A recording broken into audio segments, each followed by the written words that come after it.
Hello aspirants, welcome to AKSIS Academy Daily Current Affairs.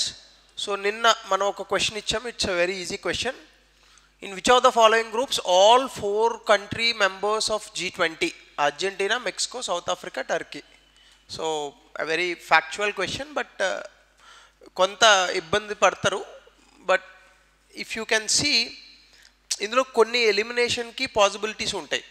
Especially ఇప్పుడు Vietnam ఇట్లాంటి వాటిని eliminate చేయొచ్చు అనమాట. బట్ జనరల్గా చదువుకున్న వాళ్ళైతే G20లో ఖచ్చితంగా సౌత్ ఆఫ్రికా ఉండాలి. సో సౌత్ ఆఫ్రికా కనిపిస్తున్న ఆప్షన్ ఆబ్వియస్గా ఇది ఉంటుంది. సో ఇట్లాంటి వాటితో ఎలిమినేట్ చేయొచ్చు ఈజీగా. ఓకే, ఈరోజు టాపిక్ వచ్చేసి impacts of social media on democracy. సాధారణంగా ఎక్కువగా ఎస్ఏస్లో గ్రూప్ 1 అండ్ యూపీఎస్సీకి సంబంధించి ఎస్ఏస్లో ఇస్తున్నాడు. యూపీఎస్సీలో ఈ ప్యాటర్న్ ఆఫ్ ఎస్ఏస్ అయితే మానేశాడు, ఎందుకంటే నా most of the essays are statement based essays. But group 1లో ఇలాంటి అడిగే అవకాశం ఉంది. సోషల్ మీడియా ఆన్ డెమోక్రసీ అంటే మన జీవితం అంతా స్టార్టింగ్ రోజు పొద్దున్నే ఒకప్పుడు సూర్యుడి కిరణాలతో మొదలయ్యేది, ఇప్పుడు ఫేస్బుక్ కిరణాలతో స్టార్ట్ అవుతుంది. So it's very simply say సామాజిక మాధ్యమాలు అనేవి చాలా విపరీతంగా పెరిగిపోయాయి. అంటే ద మోస్ట్ ఏమంటారు time passing agents in our life, which defines actually the very concept of daily routine for so many people. అయితే సరే, సామాజిక మాధ్యమాల వల్ల జరిగే లాభము నష్టం అనేది పక్కన పెడితే సాధారణంగానే మనకి డెమోక్రసీ అంటే ప్రజాస్వామ్యం అనేది ఒకటి ఉంటుంది. ఈ ప్రజాస్వామ్యంలో మీడియా ఇది చాలా పెద్ద రోల్ ప్లే చేస్తుంటుంది. ఎందుకు అంటే సాధారణంగానే మనకి డెమోక్రసీకి 3 పిల్లర్స్ చెప్తాం: లెజిస్లేచర్, ఎగ్జిక్యూటివ్, జ్యుడిషియరీ. తెలుగులో చెప్తే న్యాయ వ్యవస్థ, కార్యనిర్వాహక వ్యవస్థ, శాసన వ్యవస్థ. ఈ 3 కాకుండా 4th పిల్లర్ ఒకటి చెప్తారు, దాన్ని మీడియా అంటారు. అయితే ఈ media it takes so many forms. ఒకప్పుడు ప్రింట్ మీడియా ఉండేది, దాని తర్వాత న్యూస్ ఛానల్స్ వచ్చాయి, దాన్ని డిజిటల్ మీడియా లేదని అనుకుంటే బ్రాడ్కాస్టింగ్ మీడియా అని అంటాము. ఇప్పుడు సోషల్ మీడియా. బట్ అన్నిటిలోని ఒక కామన్ టర్మ్ అయితే ఉంటుంది, media. So what exactly media? Media is nothing but it is only the information provider. కరెక్ట్గా చెప్పాలంటే సామాజిక మాధ్యమాలు అన్నా కూడా అదే కదా. పక్కోడు ఏం తిన్నాడో ఫేస్బుక్లో పెడతారు, దాన్ని లైక్ కొడతాం. పక్కోడు తిన్న దాని గురించి మనకు ఎందుకు అనే ఒక ఆలోచన జనరల్గా రాదు. But they will decorate everything. సాధారణంగా సోషల్ మీడియా అంటే ఏంటంటే మన లైఫ్లో మనం చేస్తున్నటువంటి మన పర్సనల్ ఇష్యూస్ ప్రపంచానికి చెప్పడం. So in one way or other print media, broadcasting media, social media అన్నీ ఒకటే కామన్. ఏంటి? సమాచారాన్ని పొందుపరుస్తాయి, సమాచారాన్ని ఇస్తూ ఉంటాయి. ఆ సమాచారం రకరకాలుగా ఉండొచ్చు. వీడియోలుగా ఉండొచ్చు. దాన్నే వీడియో షేరింగ్ ప్లాట్ఫామ్ అయితే యూట్యూబ్ అంటాం. ఒకవేళ మెసేజ్ షేరింగ్ ప్లాట్ఫామ్ అని అనుకుంటే ఇంకొకటి ఏదో వాట్సాప్ అని అనుకోండి. So something like this. అయితే ఇది ఇటీవల కాలంలో it is impacting democracy in both positive and negative ways. అంటే ప్రజాస్వామ్యాన్ని ఇది పాజిటివ్గా ఇంపాక్ట్ చేస్తుంది, నెగిటివ్గానే ఇంపాక్ట్ చేస్తుంది. పాజిటివ్స్ బేసికల్గా ఎవరు మాట్లాడరు లైఫ్లో. అంటే if anything that is happening positively దాని గురించి చర్చించాం. ఎప్పుడు లైఫ్లో మనం we always think about negatives. So దీనికి సంబంధించి న్యూస్ పేపర్లో ఒక ఆర్టికల్ వచ్చింది, వాడు నెగిటివ్గానే చెప్పాడు. Social media revolutionised communication and information dissemination globally. అంటే ప్రపంచవ్యాప్తంగా సామాజిక మాధ్యమాల వల్ల కమ్యూనికేషన్, సమాచారం అనేటటువంటిది పెరిగింది. అలాగే సమాచారం ఎక్కువ మందికి అందుతోంది, అది కూడా నిజమే. అలాగే it pastors democratic values by empowering voices and facilitating debates. డెఫినెట్గా ప్రజాస్వామ్యంలో మెయిన్ ఇంపార్టెన్స్ ఆఫ్ ప్రజాస్వామ్యం ఏంటి? చాలామంది ప్రజాస్వామ్యం అని అనగానే వెరీ కన్వీనియంట్ డెఫినేషన్ ఒకటి చెప్తారు. అబ్రహం లింకన్ చెప్పింది, for the people, by the people, of the people, ఇంకా పెట్టుకుంటారు with the people, etcetera etcetera. But so many people don't understand what exactly the inbuilt meaning of this. For the people, by the people, of the people ఏంటి అసలు? ప్రజలచే, ప్రజల కొరకు నిర్మించబడింది ప్రజాస్వామ్యం అని చెప్తాం. అంటే ఏంటి? అందులో ఎవరున్నారు? ప్రజలు ఉన్నారు.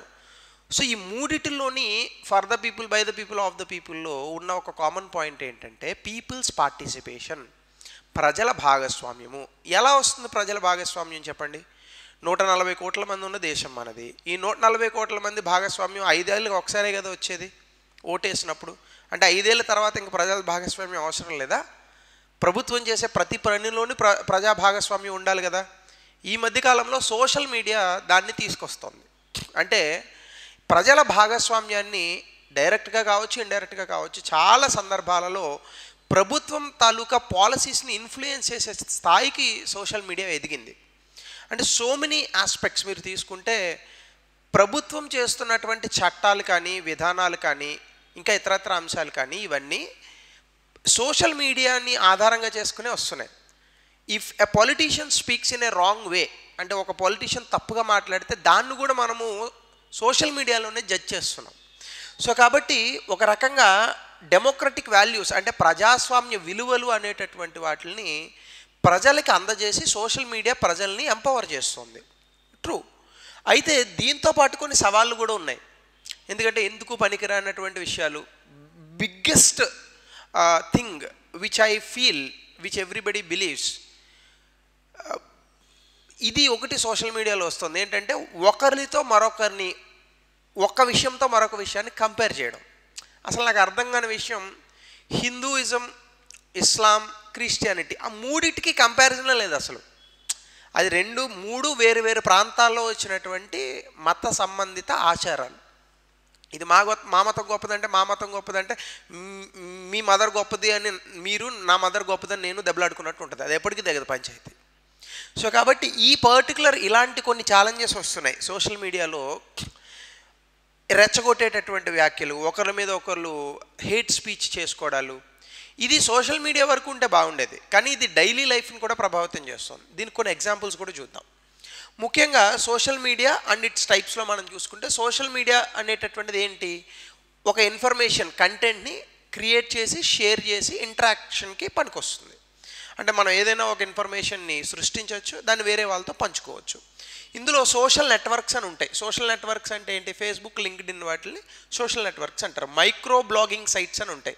అంటే ట్విట్టర్, ఇదేంటంటే quick updates and news sharing. ఒక పెద్ద వ్యక్తి ఉంటాడు, అతనికి చాలామంది ఫాలోవర్స్ ఉంటారు. పెద్ద వ్యక్తి అంటే సైజులోని కాదు నా ఉద్దేశంలో, స్థాయిలో. ఇప్పుడు ఏ పవన్ కళ్యాణ్ గారు ఉన్నారు, ఆయనకి ఏదో చాలా హ్యూజ్ ఫ్యాన్ బేస్ ఉంటుంది ఆయనకి, because he's a good actor. So ఆయన ఫ్యాన్స్ అందరికీ ఏదో చెప్పాలని అనుకున్నాడు అనుకోండి, ట్విట్టర్లో పెడితే అందరికీ తెలుస్తుంది. లేదా మోడీ గారు ఉన్నారు, ఆయనకి ఇండియా మొత్తం ఫ్యాన్స్ ఉంటారు. సో మోడీ గారికి ఆల్మోస్ట్ ఒక 50% ఓట్ షేరింగ్ ఉన్న ప్రజలు ఉన్నారు అనుకోండి దేశంలో, 70 కోట్ల మంది. సో ఆయన్ని ఏదైనా చెప్పాలని అనుకుంటే ఆయన ట్విట్టర్లో పెడితే చూస్తారు. వీటిని మైక్రో బ్లాగింగ్ సైట్స్ అని అంటారు. మీడియా షేరింగ్ ప్లాట్ఫామ్ అంటే జనరల్గా యూట్యూబ్ ఇలాంటి వాటిలో మనం వీడియోస్ పెడుతూ ఉంటాం, వాటిని మీడియా షేరింగ్ ప్లాట్ఫామ్స్ అని అంటారు. ఇది విజువల్ కంటెంట్ని ఇస్తూ ఉంటుంది. డిస్కషన్ ఫోరమ్స్ అని ఉంటాయి, అవి కేవలం ప్రశ్న సమాధానాల రూపంలో ఉంటాయి. చాలామంది కోరా గురించి తెలుసుకునే ఉంటారు, కానీ ఈ మధ్యకాలంలో వీటిని సరిగ్గా వాడట్లేదు. కానీ ఒకానొక సందర్భంలో రెడిట్, కోరా లాంటి ప్లాట్ఫామ్స్లో మనకి ఏ ప్రాబ్లం ఉన్నా మనం ఒక ప్రశ్న పెడితే దాని కింద ఒక 10 వ్యూ పాయింట్స్తో రకరకాల వ్యక్తులు సమాధానాలు ఇచ్చేవాళ్ళు. సో అలాంటి సందర్భాల్లో మనకి టైప్స్ ఆఫ్ సోషల్ మీడియా కూడా ఉంది.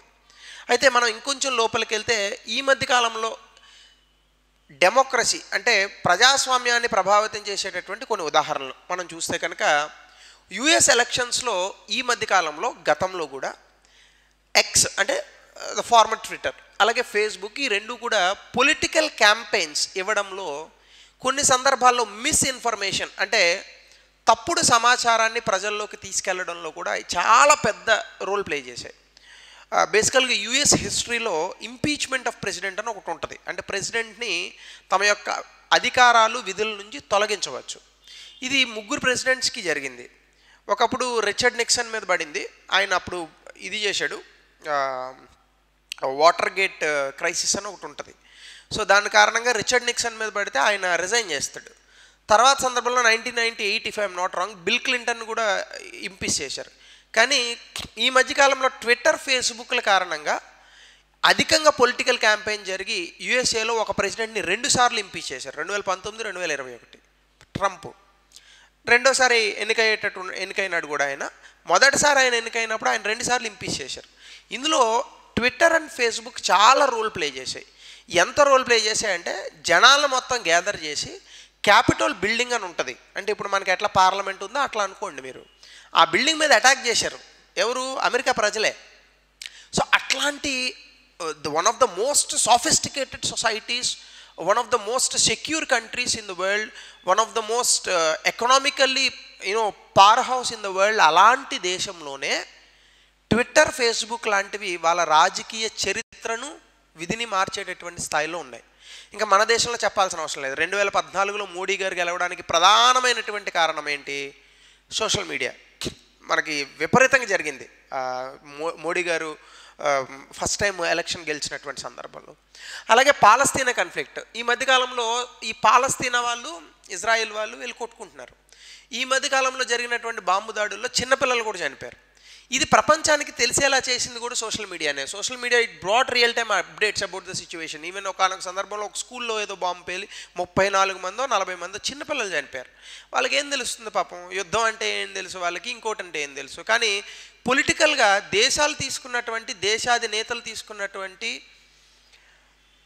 డెసిషన్స్ కారణంగా చిన్నపిల్లలు కూడా చనిపోవడం అనేటటువంటిది బయటకు వచ్చింది. ఇది సోషల్ మీడియా లేకపోతే ఇది బహిర్గతమయ్యేది కాదు. సో పాలస్తీనా కాన్ఫ్లిక్ట్. అలాగే శ్రీలంకలో జరిగినటువంటి రైట్స్.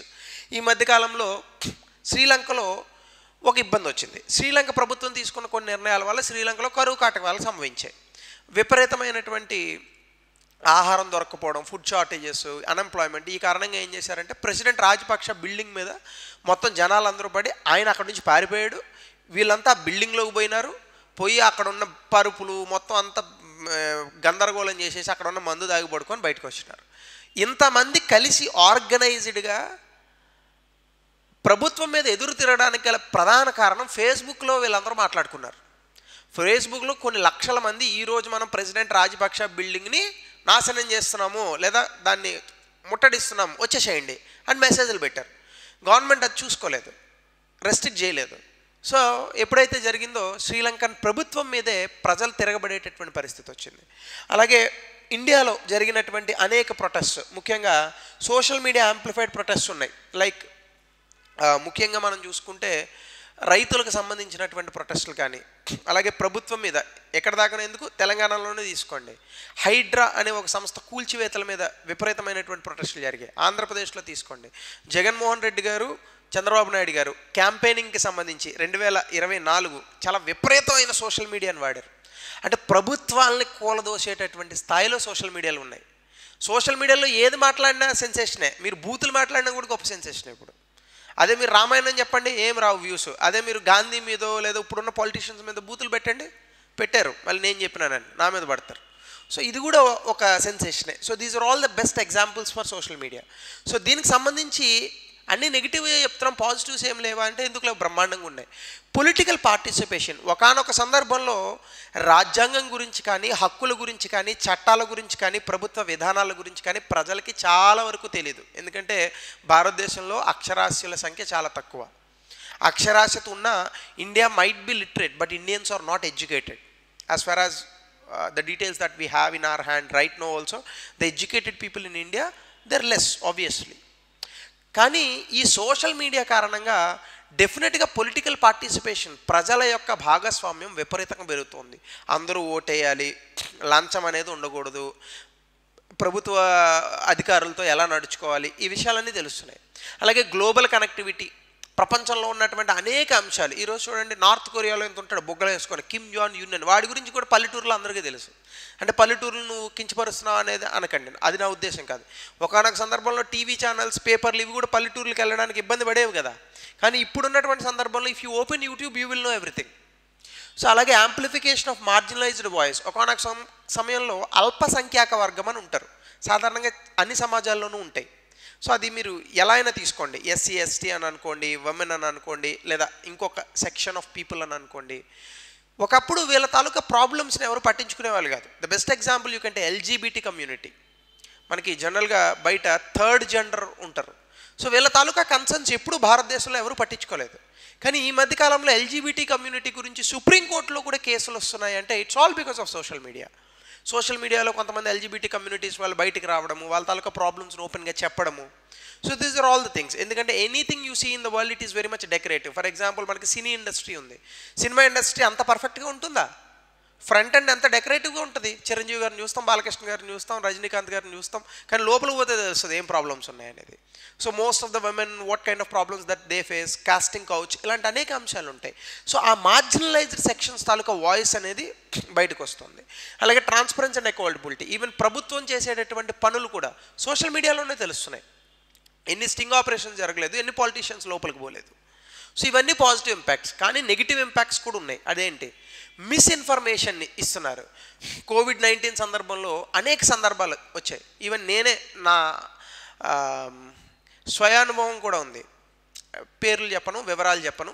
నాకు బాగా దగ్గర సాన్నిహిత్యంగా ఉన్నటువంటి వ్యక్తులు కోవిడ్ సమయంలో చనిపోయారు. నేనే డ్రైవ్ చేస్తున్నాను, వెనకాల కూర్చున్నారు, చనిపోయారు ఆబ్వియస్గా because of some health problem. నేను ఆ కార్లోనే ఆ బాడీని తీసుకురావడానికి నేను పడినటువంటి తంటాలు, ఆ కార్ నాపి మీరు ఎక్కడికి తీసుకెళ్తున్నారు శవాన్ని, ఇది మీరు క్రిమేషన్ చేస్తే ఆ బూడిదలోంచి కూడా కోవిడ్ వస్తుంది. బూడిదలోంచి ఎక్కడానికి కోవిడ్ వస్తుందండి?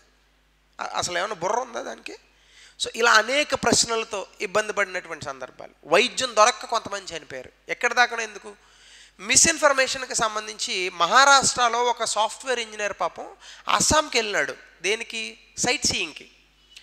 ఇతన్ని సరే, అతని మతం దృష్ట్యానో మరొక దృష్ట్యానో అతన్ని ఫేస్బుక్, వాట్సాప్ ఇలాంటి వాటిలో పిల్లల్ని ఎత్తుకుపోయేవాడు అని చెప్పి ఒక మెసేజ్ పెడితే అతను అస్సాంలో కొట్టి చంపేశారు. వాడు వెళ్ళింది పాపం ఏదో సైట్ సీయింగ్కి పోయినాడు. సో ఇలాంటి మిస్ఇన్ఫర్మేషన్ వల్ల ప్రాణాలు కోల్పోతున్నారు. కొంతమంది ఇలాంటి పిచ్చి పిచ్చి వేషాల వల్ల కూడా చనిపోతున్నారు. మొన్న వాడు ఎవడో సెల్ఫీ తీసుకుంటున్నాడు ట్రైన్ ముందు, ట్రైన్ వచ్చి గుద్దేసింది. ట్రైన్కి సెల్ఫీ అని తెలియదుగా. ట్రైన్ సెల్ఫీ అయినా పడుతుంది, ఫోటో అయినా పడుతుంది. ట్రైన్ పని ఏంటి? దూసుకొని పోవడం. వీడు ట్రైన్ ముందు నుంచి ఉంటే దూసుకొని వెళ్ళింది, చనిపోయినాడు. సో ఇలాంటి అంశాలు ఉన్నాయి. అలాగే పోలరైజేషన్ అండ్ ఎకో ఛాంబర్స్. చాలాసార్లు లైక్ మైండెడ్ కంటెంట్స్ ఉంటాయి, ఆల్గారిథమ్స్ ఉంటాయి.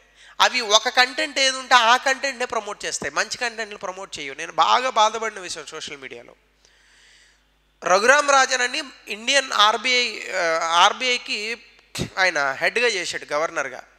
ఆయన భారత ఆర్థిక వ్యవస్థ గురించి ఒక పెద్ద ఇంటర్వ్యూ ఇస్తే 920 వ్యూలు వచ్చినాయి దానికి. ఏదో దిక్కుమాలిన ప్రోగ్రామ్, పేర్లు కూడా చెప్పాల్సిన అవసరం లేదు. అట్లాంటి ప్రోగ్రాముల్లో ఎందుకు పనికిరానటువంటి అంశాలు, మన జీవితంలో ఎందుకు పనికిరావు ఆ విషయాలు, ఇలాంటి వాటికి మాత్రం 2 లక్షలు, 10 లక్షలు, 30 లక్షల వ్యూలు. సో ఇది మన సమాజంలో ఉంది. ఇది ఆల్గారిథమ్స్లో కూడా ప్రాబ్లమ్స్ ఉంటాయి. అలాంటి కంటెంట్నే రిలీజ్ చేస్తూ ఉంటే ఆ కంటెంట్నే చూపిస్తూ ఉంటుంది యూట్యూబ్. పనికి వచ్చే కంటెంట్ చూపించదు. ఎందుకంటే YouTube algorithms never check the quality of the content, they will check only whether people like it or not. అందుకే చూడండి, మీరు ఏ కంటెంట్ ఎతికితే అయ్యే వస్తాయి మీకు. ఆ రీల్స్ ఏవో ఉంటాయి కదా, సేమ్ అట్లా. అలాగే hate speech and extremism. Politicians కానీ ఇంకా మిగతా వాళ్ళు కానీ లైక్ మైండెడ్ పీపుల్ని దగ్గరకు తెచ్చుకోవడానికి, ఈవెన్ టెర్రరిస్టులు కూడా కొత్తగా టెర్రరిస్ట్ని రిక్రూట్ చేసుకోవడానికి హేట్ స్పీచ్లకి, ఎక్స్ట్రీమిజంకి వాడుతున్నారు. నేను ఆ మధ్యకాలంలో చూశాను, ఎవరో ఒక పాస్టర్ ఆయన రాముడి మీద విపరీతమైన కమెంట్లు పెడతాడు, కృష్ణుడి మీద విపరీతమైన కమెంట్లు పెడతారు. వీరేమో యేసు ప్రభు మీద విపరీతమైన కమెంట్లు పెడతారు.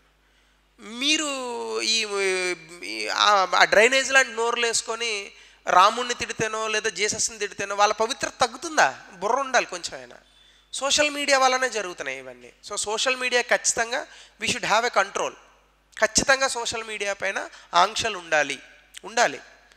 అదేమి ఫ్రీడమ్ ఆఫ్ స్పీచ్కి వ్యతిరేకం ఏమీ కాదు. Freedom of speech article 19 clause A is not at all an absolute right. Fundamental rights are not absolute in nature, they are relative in nature. Fundamental rights, freedom of speech ఉందని ఎవరిని పడితే ఎట్లా తిడతానంటే ఒప్పుకోదు రాజ్యాంగం. So అలాగే మోనోపొలిస్టిక్ control, అంటే కొంతమంది individuals, corporations ఎవరైతే ఉన్నారో వీళ్ళు ఓన్ చేసుకుంటున్నారు. ఇప్పుడు ఉదాహరణకి ట్విట్టర్ ఉంది, ఎలన్ మస్క్ హెడ్. సో ఆయన చేతిలోనే ఉంది కదా మొత్తం. సో న్యూట్రాలిటీ మెయింటైన్ అయ్యే అవకాశం ఉందా? లేదు. అలాగే censorship. Government can suppress dissent by manipulating platform policies. కొన్నిసార్లు గవర్నమెంట్ వీటిని అదుపు కూడా చేయొచ్చు. సోషల్ మీడియాని ఆపేయచ్చు గవర్నమెంట్ కావాలని అనుకుంటే. సరే, తర్వాత ఏమనుకుంటారని వేరే విషయం. జమ్మూ కాశ్మీర్లో ఆపలా అట్లా. సో మరి ఏం చేయాలి? సజెస్టివ్ మెజర్స్ ఏంటి? ఖచ్చితంగా లోకల్ లాంగ్వేజ్ మోడరేటర్స్ అనేవాళ్ళు ఉండాలి. అంటే మనం తెలుగు భాషలో వీడియోలు పెడుతూ ఉంటే వీటిల్ని రివ్యూ చేసేటటువంటి ఎవరో ఒకళ్ళు ఉండాలి. కానీ ఎన్నని రివ్యూ చేస్తాం? రోజుకి కొన్ని కోట్ల వీడియోలు పోతాయి. సో ఇది ఎన్నని రివ్యూ చేస్తాం వీటిల్ని? ఇది ఒకటి సజెషన్, స్ట్రెంగ్థనింగ్ మోడరేషన్. అలాగే రెగ్యులేట్ ఆల్గారిథమ్స్, అంటే కంప్యూటరే ఆల్గారిథమిక్గా వాటిని రెగ్యులేట్ చేసే విధంగా కొన్ని చర్యలు తీసుకోవాలి. ఎందుకంటే ఇప్పుడు ఆర్టిఫిషియల్ ఇంటెలిజెన్స్ అది వచ్చింది కాబట్టి ఈ హేట్ స్పీచ్ లాంటి వాటిని చేయాలి. మన బాధ్యతగా కూడా మీరు ఎప్పుడైనా చెత్త వీడియో చూస్తే పైన రిపోర్ట్ అని ఒకటి ఉంటుంది బటన్, అది కొట్టండి. ఆ రిపోర్ట్ బటన్ కొట్టారనుకోండి ఆ వీడియోని బంద్ చేస్తుంది యూట్యూబ్. ఒక వీడియో ఏదో దారుణంగా మాట్లాడారు మనకు నచ్చిన వ్యక్తి గురించి, ఏ సినిమా యాక్టర్ గురించి, పైన రిపోర్ట్ బటన్ కొట్టాలి హేట్ స్పీచ్ అని. అలాంటి ఒక 100-200 హేట్ స్పీచ్లు పోయినాయి అనుకోండి, ఆపేస్తారు ఆ ఛానల్ని. అలాగే ప్రమోట్ డీసెంట్రలైజ్డ్ ప్లాట్ఫామ్స్, అంటే మాస్టోడన్, బ్లూ స్కై ఇట్లాంటివి ఉన్నాయి. ఇలాంటి ప్లాట్ఫామ్స్ని కేవలం యూట్యూబ్ కాకుండా మీరు చూడండి, ఈ మధ్యకాలంలో గూగుల్ మీద కేసు పడింది ఇండియాలో కన్జ్యూమర్ ఫోరంలో. ఏమన్నారంటే గూగుల్ మిగతా వాళ్ళని ఎవరిని ఎదగనివ్వట్లేదు అనేది కంప్లైంట్. గూగుల్ మేము అట్లాంటిది ఏమీ చేయట్లేదంటే కన్జ్యూమర్ కోర్టులో ఒకటే అడిగింది కోర్టు, గూగుల్ క్రోమ్, యూట్యూబ్ కాకుండా మీకు కాంపిటేటర్ అయినా ఇంకొక ప్లాట్ఫామ్ పేరు చెప్పండి అని అడిగాడు. ఏముంది నా తలకాయ, భారతదేశంలో 97.7% అందరూ గూగుల్ క్రోమే వాడతారు. సో గూగుల్ లాంటి కంపెనీని మనం బీట్ చేయాలన్నా దానికి అడ్వర్టైజ్మెంట్ గూగుల్లోనే చేయాలి, అలాంటి పరిస్థితి వచ్చింది ఇప్పుడు. సో కాబట్టి లోకల్ ప్లాట్ఫామ్స్ని ఎంకరేజ్ చేయాలి. అలాగే లీగల్ సేఫ్ గార్డ్స్, అంటే దీని మీద ఖచ్చితమైనటువంటి చట్టాలు ఉండాలి. మీడియాకు సంబంధించి ప్రజల్లో కూడా అక్షరాస్యత తీసుకురావాలి. అలాగే ఇండిపెండెంట్ ఓవర్సైట్, మనం ఒక బాడీని తీసుకురావాలి ప్రభుత్వాలతో సంబంధం లేకుండా. పోలీస్ వ్యవస్థ లాంటిదే ఒక వ్యవస్థ, ఏదో social media control independent authority అని ఏదో ఒక సొసైటీని సృష్టించి కంప్లైంట్స్ వస్తే దాన్ని త్వరితగతిన పరిష్కరించి వాళ్ళకి శిక్షలు పడేటటువంటి ప్రయత్నం చేస్తే ఖచ్చితంగా ఇట్లాంటివి తగ్గుతాయి. సో ఇది దీనికి సంబంధించి నేను ఒక క్వశ్చన్ ఇచ్చాను, రైట్ టు ఫ్రీడమ్ ఆఫ్ స్పీచ్కి. దీని ఆన్సర్ని కమెంట్ సెక్షన్లో తెలపండి. అలాగే గతంలో ఇచ్చిన ప్రశ్న, పిల్లల పెంపకంలో ఇప్పుడు మొబైల్ ఫోన్లు వస్తున్నాయి, పిల్లల సాంఘీకరణపై దాని ప్రభావాన్ని చర్చించండి. అంతే కదా, ఒకప్పుడు పిల్లలు ఒళ్ళో పడుకొని ఆడుకునే వాళ్ళు, ఇప్పుడు సెల్లో పడుకొని ఆడుకుంటున్నారు. సో దీని ప్రభావం ఏంటనేది యూపీఎస్సీలో అడిగాడు. So you can answer that question. So మరో కొత్త టాపిక్తో will meet in the next session.